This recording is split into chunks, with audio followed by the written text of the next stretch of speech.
জাহান্নামে যাবে।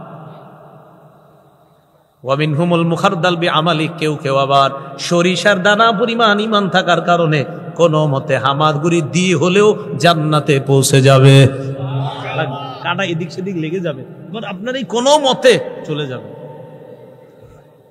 এইভাবে আল্লাহ পাক রব্বুল আলামিন বিচার ব্যবস্থা যখন শেষ করবে, বিচার শেষ, বিচার কাজ শেষ, এরপরে আল্লাহ চাইবেন যাদের অন্তরে সরিষার দানা পরিমাণ ঈমান আছে এদেরকে জাহান্নাম থেকে একবারে আল্লাহ টোটাল বের করে দিবেন। কিছু ঈমানদার আছে বিভিন্ন অপরাধের কারণে জাহান্নাম নামক জেলখানায় বিভিন্ন মেয়াদে সাজা ভোগ করবে। আল্লাহ বলবেন ফেরেশতাদেরকে, যাও জাহান্নামে যাও, যাদের অন্তরে সরিষার দানা পরিমাণ ঈমান তাদেরকে বের করে আনো। ফেরেশতারা যাবে, যাওয়ার পর কিভাবে বের করবে? নবীজি বলেন ইয়ারিফুনা বিআলামাতি আসারিস সুজুদ, চিনবে কেমনে এই কোটি কোটি মানুষের মাঝে কোনটা ঈমানদার? তাদের কপালের দিকে তাকাইলেই সেজদার চিহ্নগুলা দেখে চিনতে পারবে এটা ঈমানদার।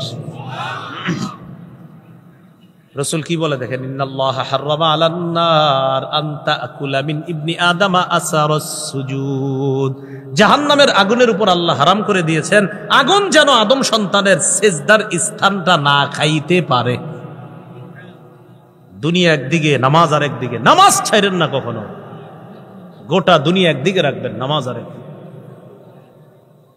বাচ্চা চিল্লাবে, আব্বা চিপস খাবো, কখন জানেন? একামত শুরু হইলে চিল্লাইবো বাচ্চা, শয়তান খুসায় দেয়, তুই কান, এই যে তোর আব্বা যাতে এখন জামাতে না যায়, বুঝলেন না?